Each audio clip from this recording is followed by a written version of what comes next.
This certainly would not prevent you from getting food, drink, or books, but we're going to jump back into the second half of the open mic. And we're going to welcome again to the mic Neil Aiken. Come on up, Neil.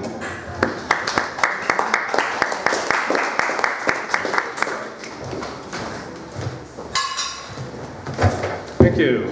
I'm going to read 3 poems. I'm going to read one inspired by, well, kind of riffing off of the discussion about beat poets earlier tonight. This is entitled For Sal Paradise, Lost in America. And if you're familiar with Jack Kerouac's book On the Road, you'll remember that the character Sal Paradise and their road trip. For Sal Paradise, Lost in America. I could drive for days on end, heading nowhere but out of the city, out into a world of stone and wood, plow and rain, and some cast iron weather vane spinning me whichever way the wind blows. Go it alone, save only the static hum of the wheel-rutted roads and the heart-ticking balm of silence. A cradle of words, candle, camera, and pen, paper for fires, an arrow of stars, a bow of earth yearning. Tonight, I could be anywhere, a lone man in a car surrounded by ghosts. Outside my window, men and women and the dark cloud of America, like a house burning on a distant hill. I could be anywhere, scattering over the world. I tell myself how easy it would be to be lost in the middle of America, to be struck deaf, dumb, and blind by the star-splattered sky and not know how to find my way home.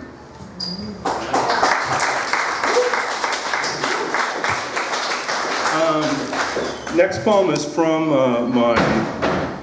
my second book, which is coming out end of next year, which revolves around the history of computers and modern computer programming. And you think poetry after that? Yeah. So one of the things I do is I take words that are programming terms and I reinvent them as lyric poetry. This one is called Break. The days circle round and round, unstoppable, until the office seems like a hard country, your ergonomic chair a poor conveyance to the land asleep. No one stops you when you slip out from behind your desk to wander the half-lit halls after hours with arms and hands swinging in an intricate and imaginary gun ballet of exhaustion and poor taste. Something fails in such moments, your body no longer wholly yours, inhabited instead by some stuttering shadow of motion, unwillingly bound to the world of intangible labor. The hour is late, and you have already left what remains of yourself in the draining sink in the bathroom mirror that refuses your gaze. Everything is on the verge of disappearing, you think. Everything moves towards the raw edge of time, where anxious factories loom like great trees in a storm about to break. The end is almost here. You sense it on the horizon, how it hangs over you, heavy, faceless, like the imminent demise of a star whose last brilliant flare will arrive long after the earth has gone its own way into the dark. And whatever was you and the life you lived will have slipped free of the wheel at last and found some sort of respite from samsara, from this continual remaking, this constant arising and going forth into the broad and echoing world, patiently awaiting its destruction. In your waking dreams, you see your father as a young man on a hillside with a shovel and rake, clearing a path to hold back a fire. How simple it seems, his task always at hand, crafting a middle way between what would consume us and what would leave us be.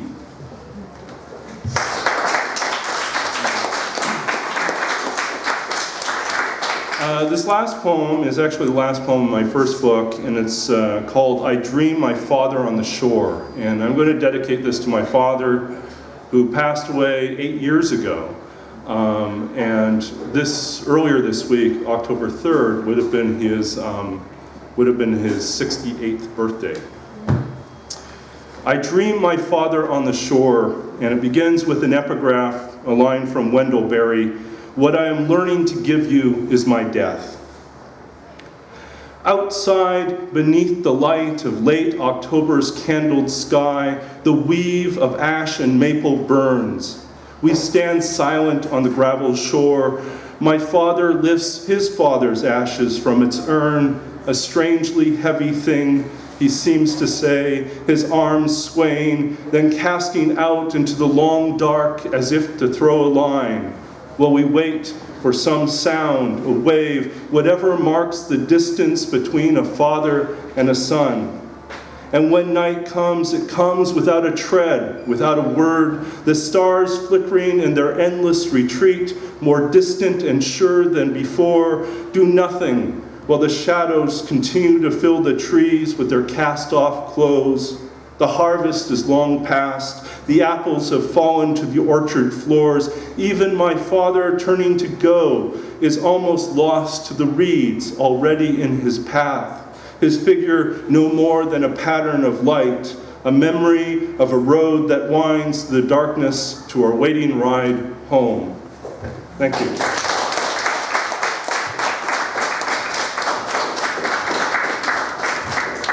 Thanks, Neil. Hey, what's the name of the book? The first book? First book is called The Lost Country of Sight.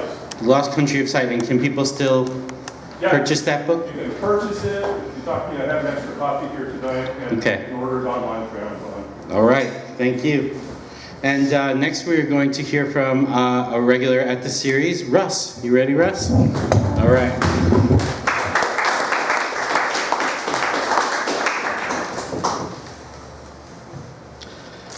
First, this is something from the Mercury's Newcomer's Guide to Portland. It just seemed like it needed to be read in October.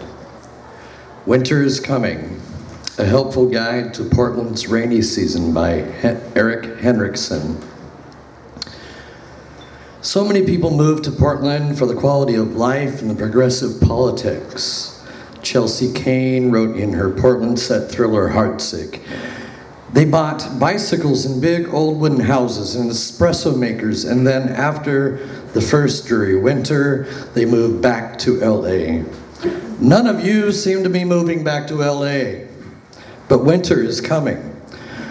This wondrous, sun-dappled time of laughter and love and song, it's about to end.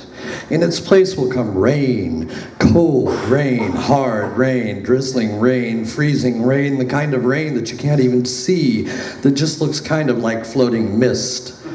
But that will soak you in 10 seconds flat. And with this rain will come the clouds rolling in over the west hills like hopeless gray ghosts, until they hang over this dead city like a ragged death shroud, heavy and dark as lead. The clouds will blacken the rain-slick concrete, casting dread upon all who scurry beneath them, draining our memories of sun, of sky, of warmth. Then will come the stinking slime of mold and mildew, creeping into the crevices of all that you own, all that you wear, all that you are. The rains will come and the sky will sink, and ice drafts will slice through Portland's big old wooden houses, caressing their rotting, reeking craftsman bones. You will try to remember what it was to be dry. You will fail. You will try to use a towel to wipe the clamminess from your skin, only to find that in Portland in winter, towels never dry. Your mouth will grow sour and rank, your eyes dull and dim. Soon you will be, as we all are, sallow-skinned and sunken-skulled, snot slathered, and trembling from the moment you wake until the hour you drink yourself into twitching slumber. You will dream of Portland summer, and you will glimpse that sweet, soft sunlight, and then that vision will curdle as you awaken with a curse on your lips, your foul words fading in the soulless light of a sunless sky. You will pull your moist blankets closer, and then you will hear it.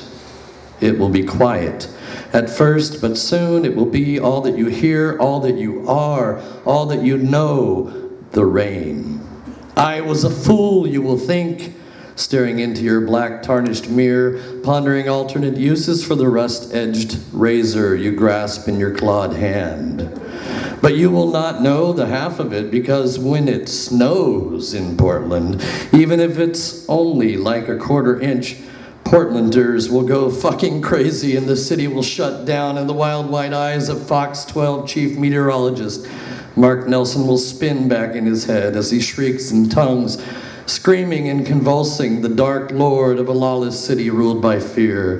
The first single snowflake will fall, and you will hear outside your rattling window the screech of metal and the snap of bone. A second snowflake falls. Flames lick the blackened steel of a 7-car pileup. You cannot speak the words, for your jaw is clenched, but you hear them. They are yours, spoken long ago. They hang in the freezing damp. Let's move to Portland.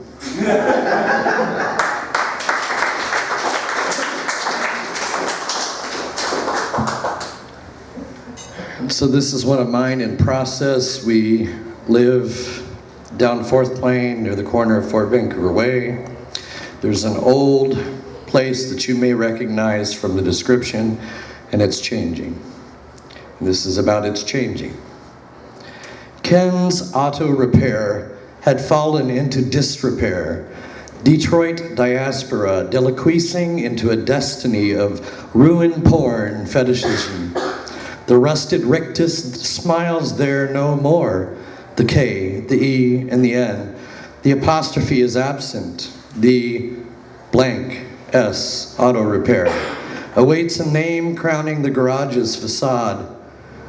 Those letters are merely echoes now, scraped off today with decades of strata. Just a trace of yellow, red, white, and concrete clings to the lower edge of the upper facing above the steel roll-up doors. The garage revels in reverie. Chrysalis, contrast, concrete. Office cradled in the embrace of fluorescence and a rolling digital marquee above the door.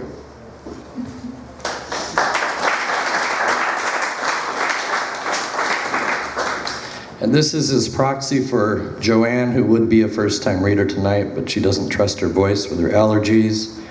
Anybody ever had fun with fridge magnets? So this is a copy of her arrangement on our fridge. She's been hanging out with us once or twice a week, so this has come about the past month or so. So starting up here. Pound Puppy Blue Road Play. Over here. The purple pole goddess is madly sausage and black egg, blood drunk in the bitter chocolate moonshine of dreams. And finally, delicate spring woman screaming to be used as an apparatus of peach love. So those are by Joanne.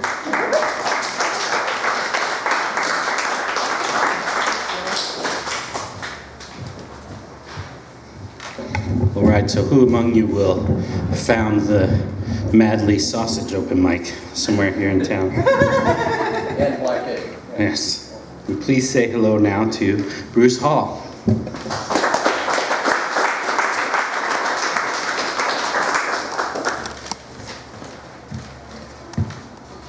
Okay, this one's called It's Time for the Wolf to Come Home. The children waddle, been fed on that video game diet. It's time for the wolf to come home. The herd is bloated, too large, overgrazed the range. It's time for the wolf to come home. The mediocre, the weak, the slow rule. It's time for the wolf to come home. Nature has a plan for culling the herd. It's time for the wolf to come home. The fangs are sharp, ready to rip into the fat calf. It's time for the wolf to come home. The wolf kills, but never for a cause.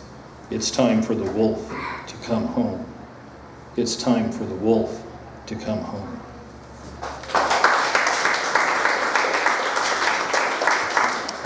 And this summer, Chris left all of us and went off to get married or something. And we met under bridges and behind trees in parks. And guy brought a video or a CD and played it, and it was a lady singing in some language I didn't know. And this is what she told me: sign up, march off. You swear it's your duty, something everyone should do, a family tradition. I'll tell you true, sign up, march off. I'm gonna cheat on you. Only a moron would march into gunfire and believe they won't die. Put on your uniform, you pompous fool. I'll be down at the bar looking for somebody that's cool. I'm gonna cheat on you. I need a mate with strength, come home at night, not rush off on a medal quest. March, march, march. Single time, double time, triple time. Hurry up, your destiny's down the road. I'm gonna cheat on you. Miss me? Miss me? Yes, you will. Good riddance to the weak. You carry the idiot gene. Jody will be around, knows how to satisfy my needs. I'm going to cheat on you. Be the rank and file, the future sacrifice for the general's next star. Hear the cannonballs fly. They zip past your ears. You think of me, but I want you to know I'm gonna cheat on you. You're lying in a foxhole, your body burned black. When they send you back in a box, the worms won't eat you. I will spit in the street. Sign up, march off. I'm gonna cheat on you. Sign up, march off. I'm gonna cheat on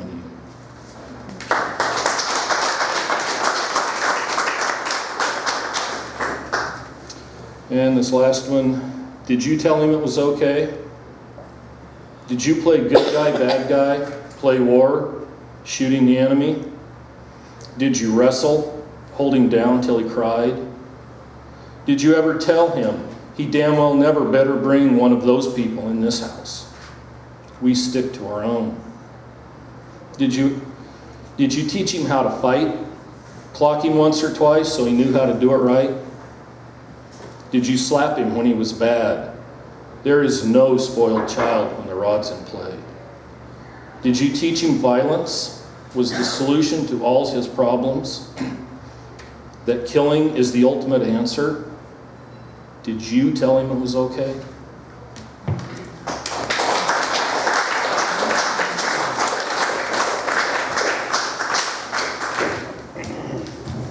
Since Bruce was kind enough to mention the Monday evening class that he's a part of, it reminded me that Bruce has also been an attendee at the workshop that I lead right next door at Niche once a month. It always happens on the second Saturday of the month, and that happens to be the day after tomorrow. So if you'd like to do some writing with us, we'll be there from 12 to 2:30 before the bar actually opens, so they won't have all of the same things to offer that they do right now, but we can usually scare up some coffee or tea, and some people bring shareable snacks. And it's a $20 suggested donation for that, which means that if you can't pay or not interested in paying, we would still like to have you to come and do some writing with us.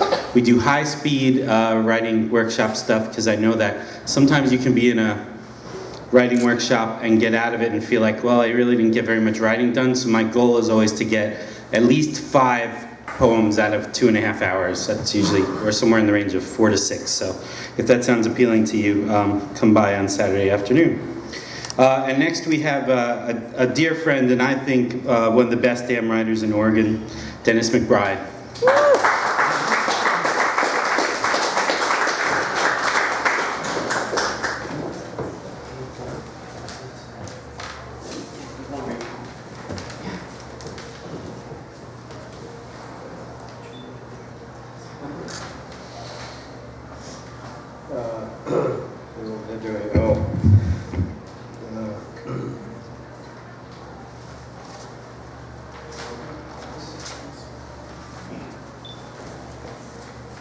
For those of you who've been on long-term therapy and medication, keep your hands down.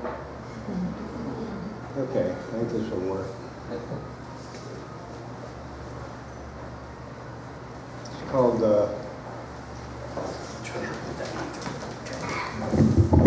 okay, better?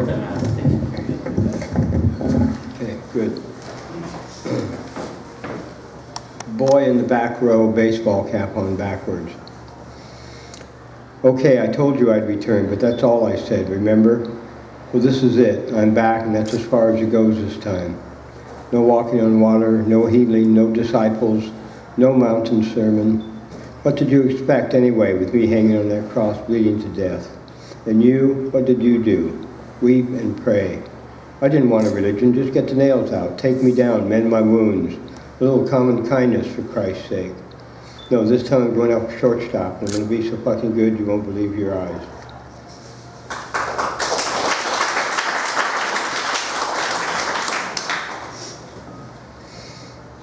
Humpty Dumpty sat on a wall. Humpty Dumpty had a great fall. All the king's horses, all the king's men tried to put Humpty Dumpty back together again, so they could put him back up on the wall where he was miserable, where he had his great fall. Kind of cynical. The rats. I have a fondness for rats due to family of origin issues. The rats. The small, shiny, innocent spies cough and hiccup and fart, scurry dimly down dark, hidden caverns with messages of the eternal secret. They are small, frightened cows without bliss, but know they are deserving and will not be intimidated. They are religious little rodents who love no one, but turn darkness into their light and do not give a damn if Jesus loves them, but they make no mistakes because they don't know how.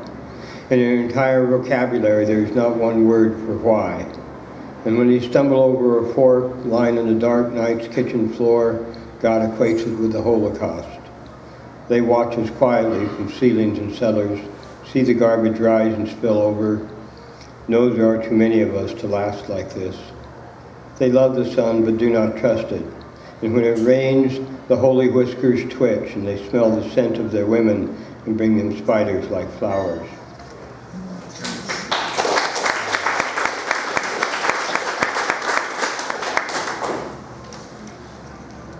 I close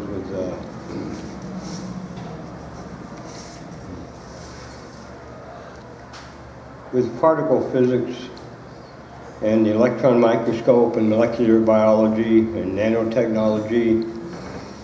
Our focus has been on the very, very small, and we're learning more and more about less and less. Pretty soon we're going to know everything about nothing. This is called Physics, or Requiem for a Pre-Postmodern Poet. The first snow is falling tonight, each flake coming down to where it is going to be, deliberately lovely as Einstein promised, all the fields finally unified and grand, without a theory. Thank you.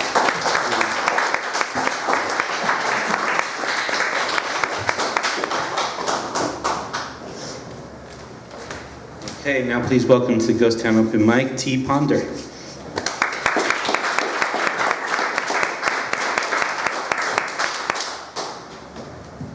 I'm going to read a few poems from my first work of art titled The Temperature of Art.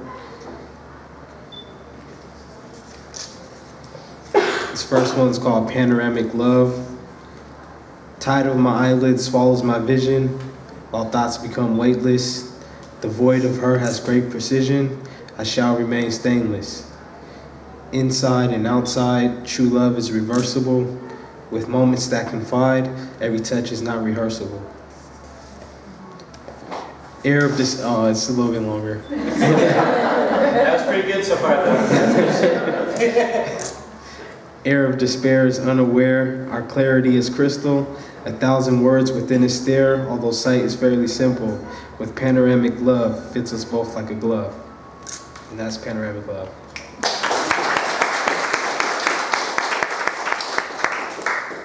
This one's My Heartbeat. These gems stem from real pain. The darkest hour was timeless. Long walks in the rain before I was rhymeless. Sleepless nights in my ego. No swag for my actions. I'm just stuck on the people who left my life in factions. Deaths and I wept, but time swept. Family in jail for years, the loudest whisper, quiet is kept. Puddles compare to tears, hoping for a paradise. A bunch of smoke, the fresh air is nice.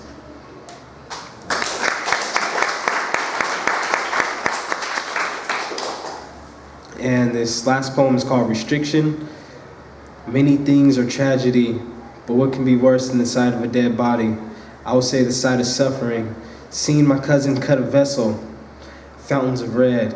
The sight grasped my brain. Same occurrence corresponds with the poor, feelings that can't release. Shook the moments of shock, helped him endure. The sight of suffering is worse than a dead body. Lifeless, painless, priceless, and stiff. No struggle, no pain, just the sight of it.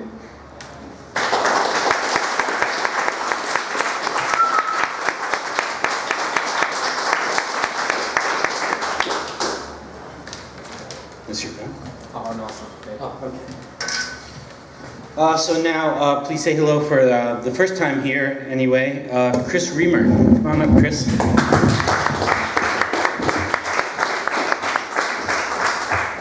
Hi guys. This first poem isn't really that happy, so I'm sorry. I wish I could say what you meant to me, that everything is perfect and we're meant to be. My heart is a maze and you can't get free, we're just going through the motions senselessly. Yeah, ask for the problem, in the end it's me, my brain is diseased, I never found a vaccine. Overthinking to the point where I can't sleep, and I'm stressing to the point where I can't even eat. I try to explain all these feelings in me, but the words aren't there, no dictionary. Your love is like air and I just can't breathe. You know that all my words true, no lies or deceit. Not the first time, like my life on repeat. Don't want to keep my heart locked in solitary. Shut it all down just to live through the week. I try to substitute my feelings and truth with a couple double shots from the fountain of youth. I'm drowning in the lies of these rhymes and I write to pass the time in between high tides. Proceeding, there are creases in my being receded. The outside is conceited because inside I'm bleeding. I try to heal the wound with whiskey, weed, and not sleeping. Now why the fuck I feel so dead if my heart is still beating? The fire is dying, but I try to guard the embers. Her smile I see, but her voice I can't remember. It may have been in August, but I still sleep through September's end and will never speak again, so this letter I sent her. All those years that I try to forget, they were the best of my life. I don't know why I resist. Better than looking for an escape on my wrist, I guess I can't handle true happiness.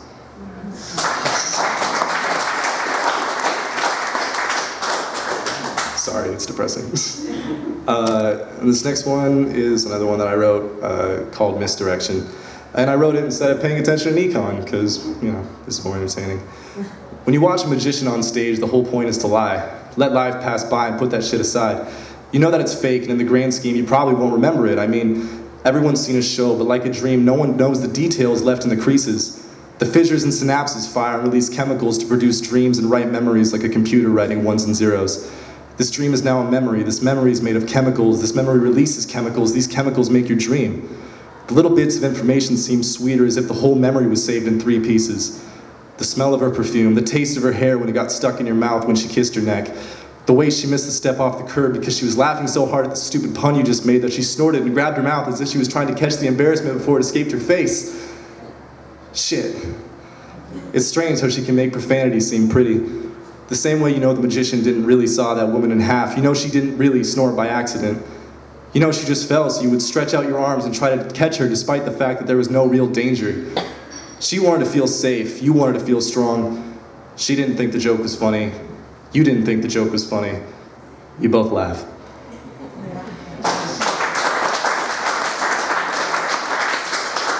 And this is the last one. It's not by me, it's by a guy named George Watsky. And it's called Letter to My 16-Year-Old Self. What's up, bitch? Nah, I'm just messing with you. What I meant to say was, never give up. Always be yourself. It's gonna suck hearing that over and over as you get older, but stereotypes start with a grain of truth.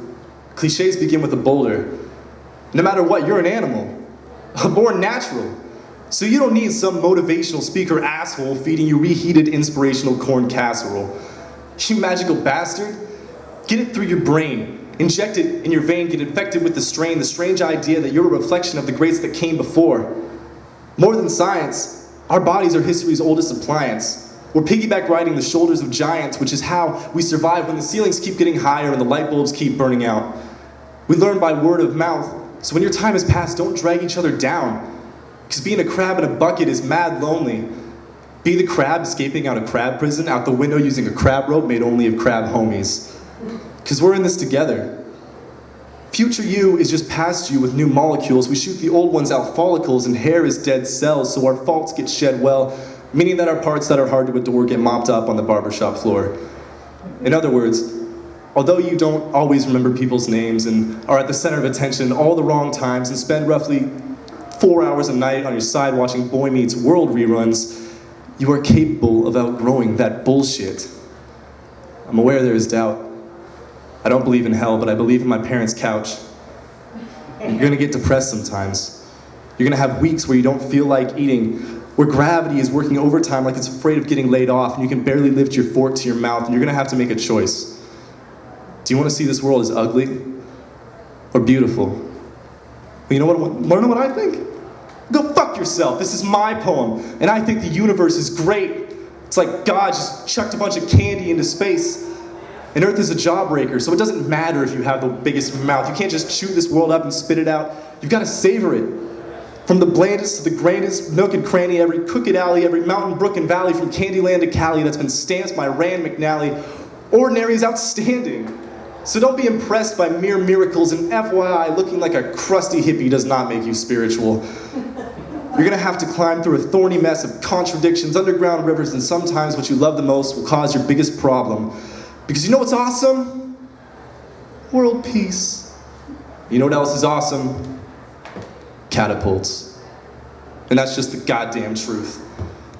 This world is so confusing, but you're gonna be fine. You're gonna be fine.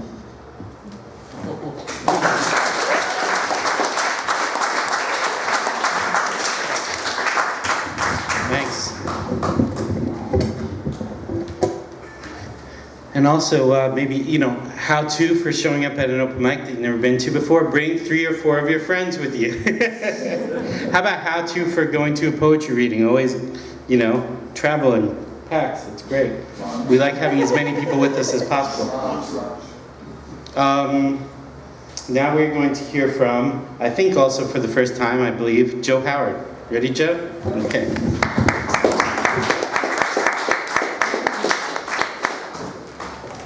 Thanks. I didn't know I was going to be downtown and bumped into you. Okay, I have a very long poem here, but I'm going to abridge it. It's called, thank you. It's called By Domestic.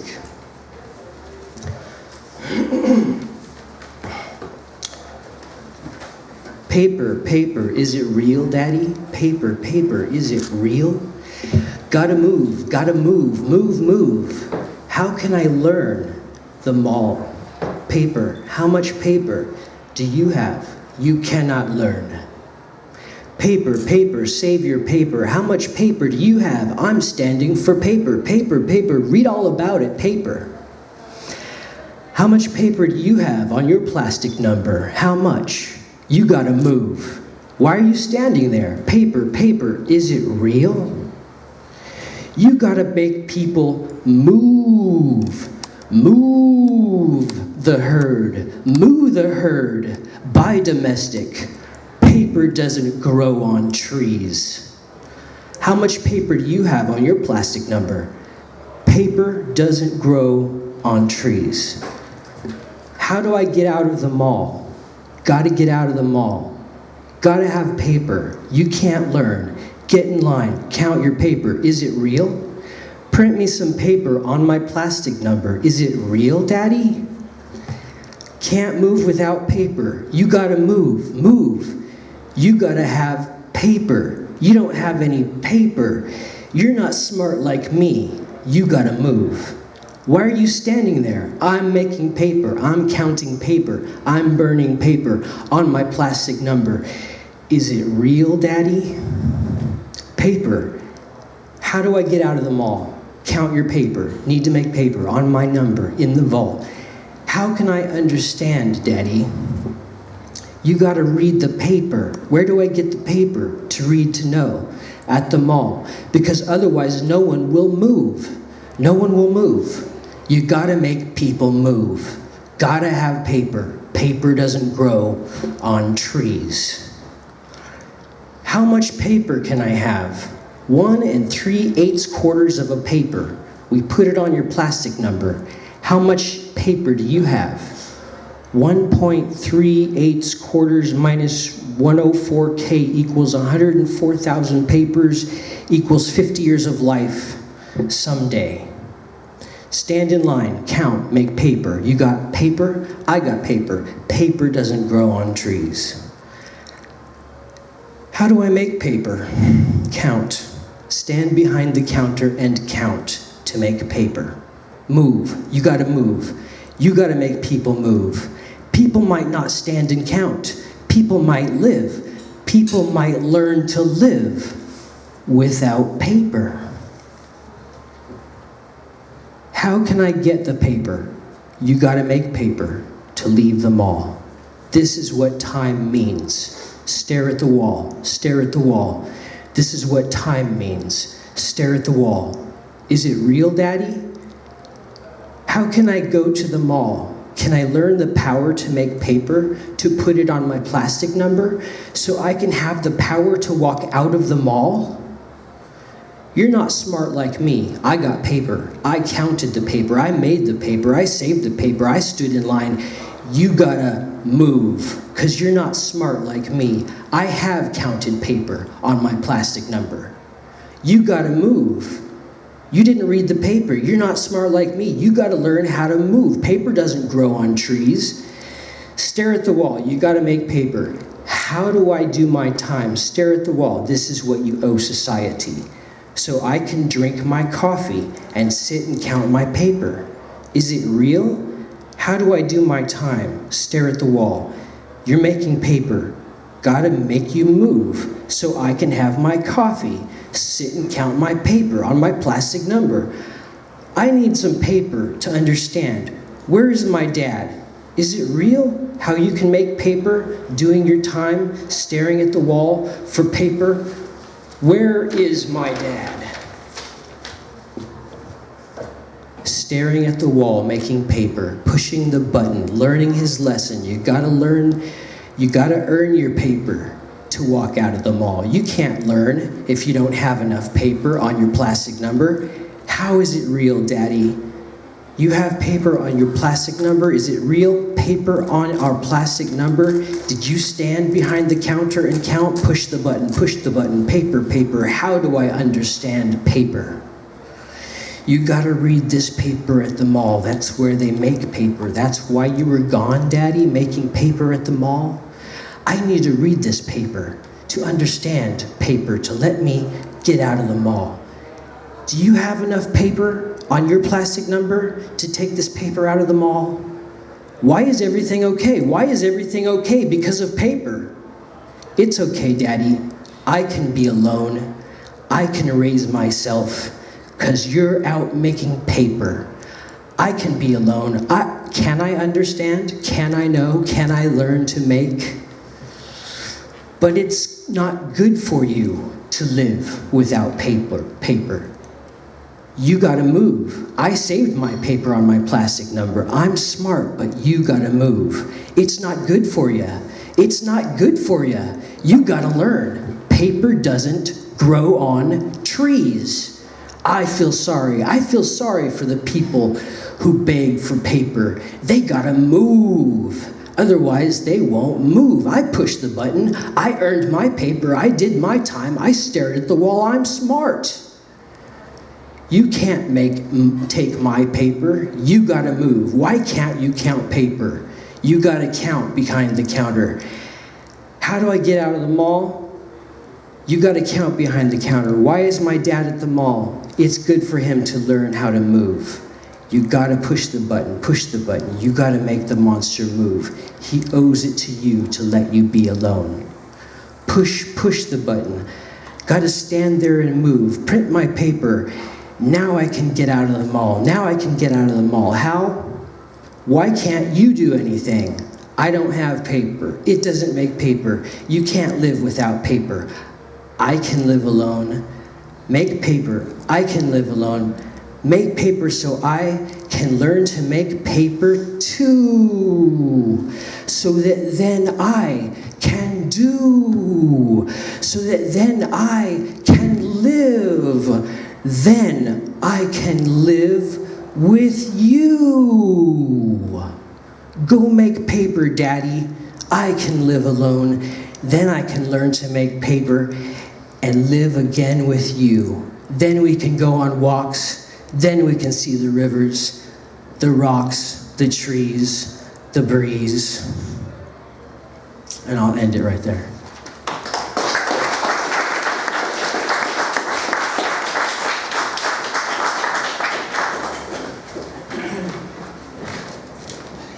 Thank you, Joe. I have a few to end the evening with here. And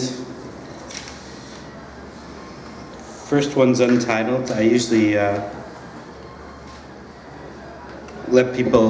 people if they have any opinions about potential titles. So if you have any ideas for me afterwards, let me know.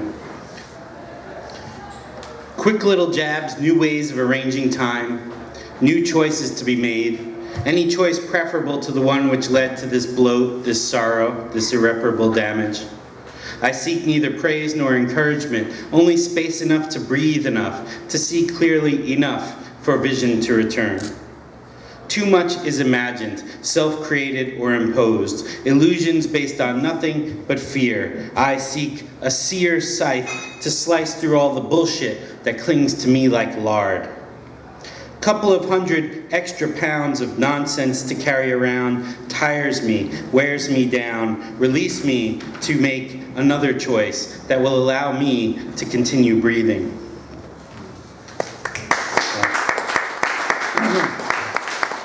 I'm not even sure if it's a poem yet, but it's making its way in that direction. This is called Midlife Truth and Beauty Crisis for John Keats and Neely Tchaikovsky. Late blooming terror over the days closing in, the light fading fast. No matter how much time you're given, questions will remain.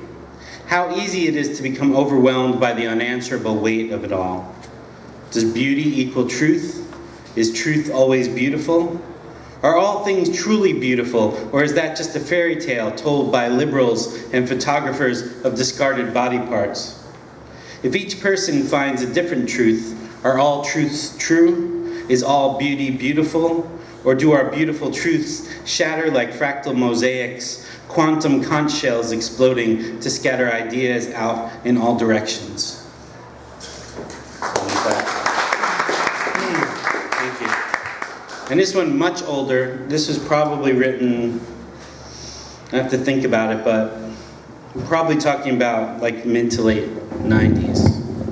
But it's something I really like to do every once in a while. And this is really a poem for the poets. So it's called Whisper, Speak, Shout, Yaw. Song or phrase followed by conjured images beyond mind. Sometimes lost grasped darkness. Sometimes so bright spews automatic. Like magic, not mechanical. Craft comes from practice, study. Creation occurs more mysteriously, with intention to express self with complete candor in an effort to express universal, in an effort to illuminate the obvious through extraordinary language, in order to surreptitiously facilitate eradication of self and re-establish our infinite interconnectedness.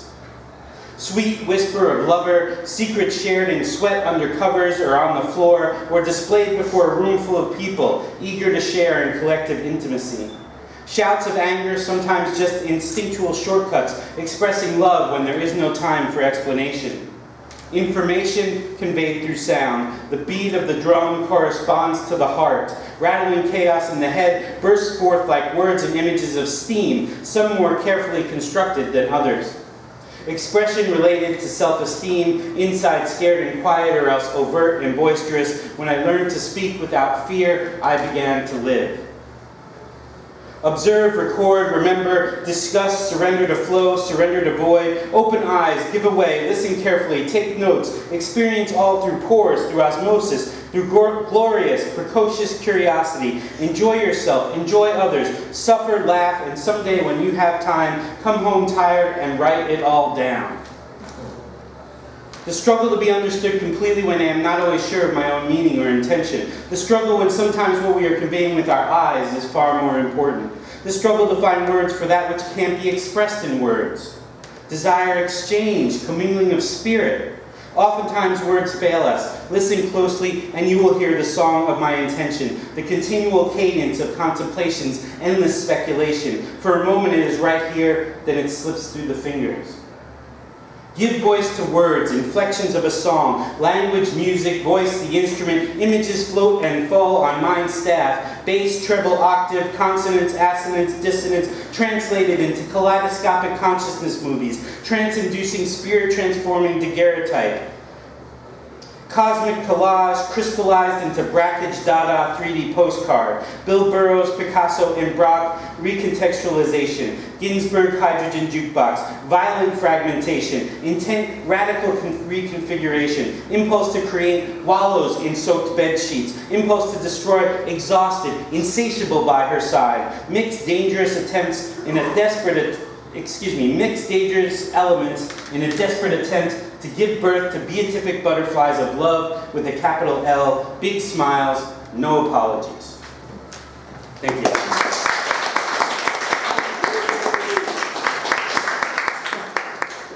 And here comes my wife and co-host, Toni. How do you get yourself to talk so fast? I don't know how that works. Anyway, I want to thank Sarah. Thank you so much.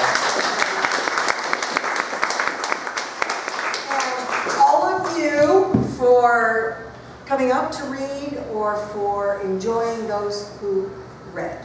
And appreciate you all showing up and coming and supporting this thing 11 years now for some of you. Thank you.